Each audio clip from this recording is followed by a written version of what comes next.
அண்ணே எங்களுக்கு முன்னாடி கல்யாணம் பண்ணுவேன்னு அடிக்கடி சொல்லிக்கிட்டே இருப்ப. நீ கூட விளையாட்டாதான் சொல்றேன்னு நினைச்சேன். இப்பதான் தெரியுது நீ ரொம்ப விவரமான ஆளு. இதான் பெரிய தங்கச்சி, அவ சின்னவ.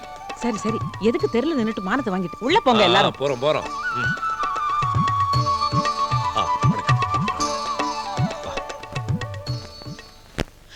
ஹலோ மாப்பிள, நீங்க எங்க இருக்கீங்க? மிஸ்டர் மாதவன், நீங்க தான் யாருக்குமே சொல்லாம கமுக்கமா கல்யாணத்தை முடிச்சுக்கிட்டீங்க. பட் நான் அப்படி இருக்க முடியுமா? இந்த வீட்லயே பொண்ணு வேற எடுக்க போறவன். அதான் ராஜ கௌரவத்தை விட்டு கொடுத்துட்டு வந்திருக்கிறேன். எங்களுடைய ராஜாதி ராஜ குரோத்துக்கு ராஜ பராக்கிரம எங்க ஃபேமிலில இருந்து இந்த நினைவு பரிசு உங்களுக்கு கொடுக்குறேன், வச்சுக்கோங்க. இத நான் எங்கேயோ பாத்துர்க்கனே. சனிக்கிழமை அதெல்லாம் பாத்துருக்க முடியாது. அப்படி பாத்திருந்தாலும் இனிமே இதை அங்க பார்க்க முடியாது. கொடுங்க, அதை பத்தி கொஞ்சம் விளக்கிறேன். இது பரம்பரையா எங்க குடும்பத்திலேயே தாத்தாக்கள் வச்சிருந்த மணிமகுடம். அதை கும்பிடக்கூடாது. ஏன் கும்பிடுறீங்க? மேல சாமி பாதம் இருக்கு. பாதம் பொதுவா கீழே தான் இருக்கும். தாத்தாவுக்கு கால் ஆணி, அதான் தூக்கி மேல வச்சிருக்கோம். நினைவு பரிசு வெளியே தெரிய வேணா, ரகசியமா வச்சுக்கோங்க. உள்ள கொடுத்து அனுப்பிடுங்க.